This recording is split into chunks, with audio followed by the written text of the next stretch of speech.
85 deluxe model च की फर्क है जी। आ टायर है ना, अगला टायर कढ़ के ते 6 पलाई का टायर है, उन्होंने 12 पलाई का टायर पाने तो बाद आ रिम है ना, रिम नूं कढ़ के उन्होंने पुट्ठा करता, रिम नूं पुट्ठा कर लो जी। ये काम इन्ना को काम किया जी, वो डीलक्स मॉडल हो गया। और डीलक्स मॉडल च की फर्क किया गया जी, 4 सलेंसर लाते, 4 ये कुछ नहीं किया, इत्थे तो स्टिकर लाता जी डीलक्स मॉडल। की बन गया? डीलक्स मॉडल आ गया उस्ताद जी, मिलत का लोगो लग गया, इन्ने जी कहते पे आ। उस तो बाद उनके इंटीरियर दे विच कोई फर्क नहीं किया गया, मतलब जिदा तुहानू गेयर मिलते उही चड्डियां दे विच उदा ही गेयर दिते हुए आ, बंदा आप ला ला अपने लत्तां छिलियां जांदियां, ठीक है। उस तो बाद रेस भी उदा ही, सारा कुछ ही उदा ही, क्योंकि मैं सारिया वीडियो 2 दिन हो गए मैं उही देख के 2-3 बारी वेख के फिर मैं किया वीडियो बनानी शुरू की है। आज पिछे की किया जी, आ जिहड़ा उन्हां दा मसला रहिंदा वा, आ जिहड़ा ये भी उन्होंने नहीं हल किया, इदा ही आ। आ जाओ पिछे हुण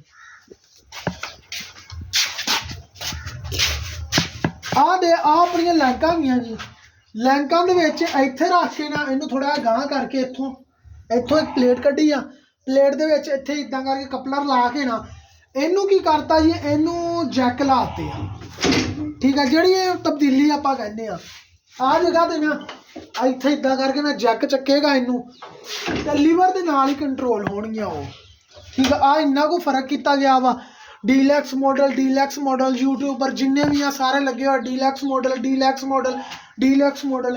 यार किसी ने डीलक्स अपना सादा 85 करवाना हो ना, मेरे नाल राबता करे, मैं तुहानू सादा 85 डीलक्स मॉडल कन्वर्ट करवा देना। सिर्फ और सिर्फ 70 तो 80 हज़ार रुपया लगेगा, डीलक्स मॉडल हो जाएगा। तो इन्होंने कंपनी वाले ने घट तो घट 2 तो 3 लाख रुपया डीलक्स मॉडल लिखन का ही चार्ज कर लेना।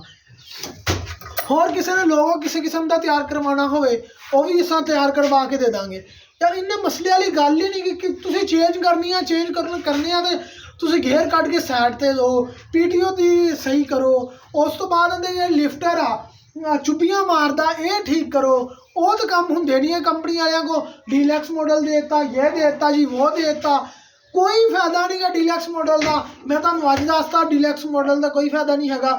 सादा लै लो, डीलक्स मॉडल अगर वही 85 के रेट से तुहानू मिले फिर ठीक आ, अगर ज़्यादा रेट से मिले तो कुछ नहीं फायदा होंदा।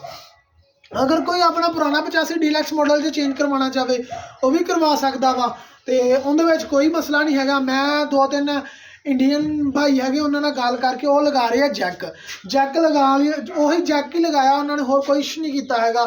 सारे ने वीडियो लाइक कर दो, शेयर कर दो, कमेंट कर दो। ओके हो।